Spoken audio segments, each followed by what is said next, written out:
Diversion. ఇది మనం చాలాసార్లు మనకు ప్రత్యేకించి మన ప్యానల్కి ఇది పాత విషయం 3-4 రోజుల నుంచి మనం ఇది చర్చిస్తున్నాము. కానీ నిన్న ఇది దాదాపు పవన్ కళ్యాణ్ బరిష్ట అయినంత పనే నిన్న వాళ్ళ మంత్రివర్గంలో, అంటే బరిష్ట అంటే ఏ భాషలో మాట్లాడారు ఎట్లా అనేది మనకు తెలియకపోయినా నేచర్ ఆఫ్ హిస్ కామెంట్స్ మీరు అన్నీ చెప్తున్నారు, కానీ కిందకి వెళ్తే మటుకు పొలిటికల్ గవర్నెన్స్ అంటున్నారు, కానీ కిందకి వెళ్తే మటుకు ఎమ్మెల్యే గవర్నెన్సే నడుస్తుంది.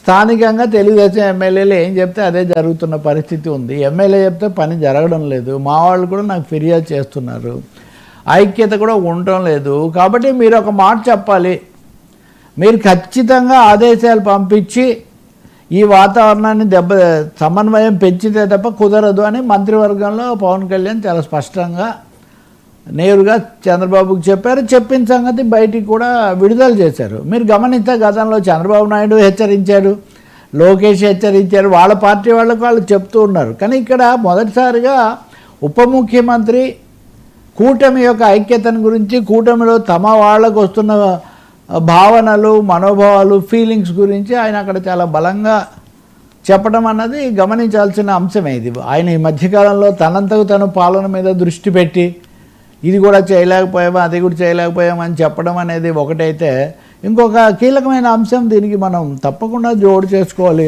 నిన్న ఒక జనసేన శాసనసభ్యుడు మీడియా చర్చలో పాల్గొంటూ నేను రాజీనామా చేస్తాననే మాట కూడా వాడాడు, బొలిశెట్టి శ్రీనివాస్.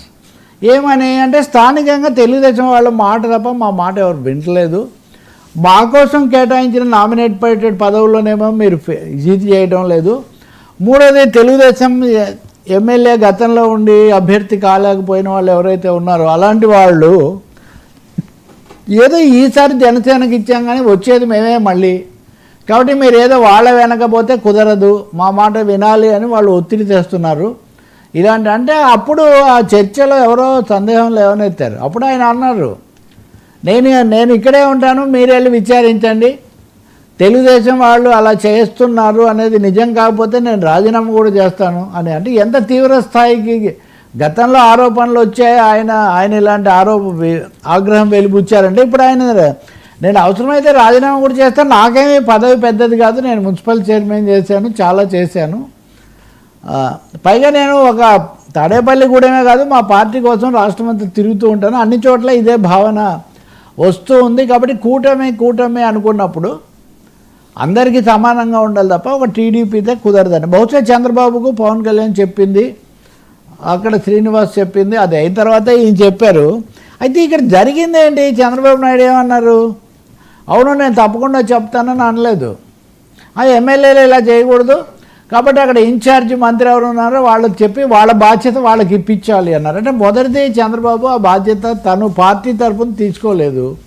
ఇప్పుడు ఇన్ఛార్జి మంత్రి అన్నప్పుడు ఎవరైనా కావచ్చు, కాబట్టి జనరలైజ్ చేశారు. ఒక విధంగా చెప్పాలంటే కొంచెం దాన్ని డైవర్షన్ అని చెప్పాలి. తెలుగుదేశం పెద్ద పార్టీగా నాయకత్వం వహిస్తున్న పార్టీగా మేము బాధ్యత తీసుకొని చక్కదిద్దుతామని కాకుండా ఇన్ఛార్జి మంత్రులు చెప్పాలి అంటే స్థానిక సమస్య అయిపోయింది. ఇప్పుడు జనసేనలో పవన్ కళ్యాణ్ చెప్పింది అయినా, ఆ బొలిశెట్టి శ్రీనివాస్ చెప్పింది అయినా ఏంటి, ఇది ఒక సాధారణమైన లక్షణం, అన్ని చోట్ల ఇలా ఉంది, మామూలు పక్కన పెట్టేసి మీరే చక్రం తిప్పుతున్నారనేది వాళ్ళు చెప్తుంది.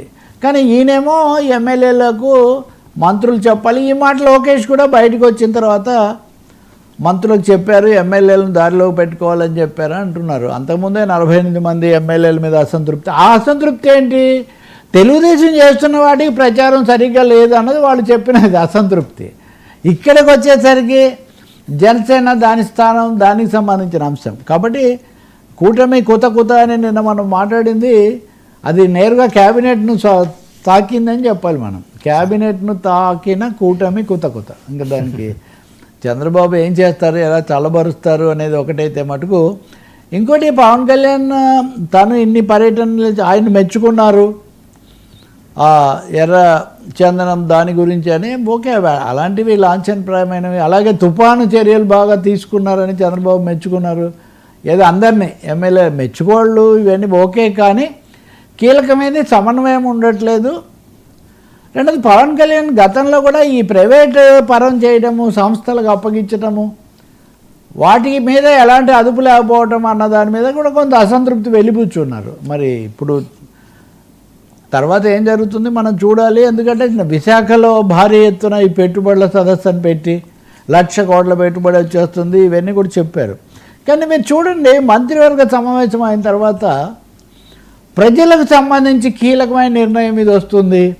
మేము ప్రజల కోసం ఇది చేసాము, ఈ డబ్బు కేటాయిస్తున్నాము, ఇది చాలా తక్కువగా వస్తుంది. ప్రతిసారి స్టీరియోటైప్డ్గా పెట్టుబడుల కోసం మేము వాళ్ళకి భూములు ఇచ్చాము, వీళ్ళకి ఇచ్చాము. నిన్న కూడా 1,00,000 కోట్ల పెట్టుబడులు.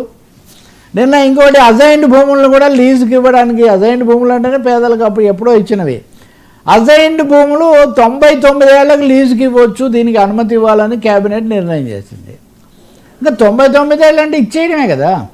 అజైన్డ్ చట్టాన్ని ఇప్పటికి 4 సార్లు మార్చారు. చంద్రబాబు గారే ఎక్కువ రోజులు అధికారంలో కూడా ఉన్నారు.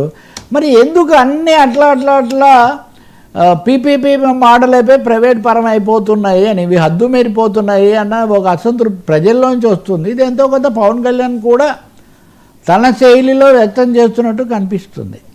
యా సార్, స్పీకర్ అయ్యాన టాప్ గేర్, నో హోదా టు జగన్, బాబుకైనా నేనే పర్మిషన్.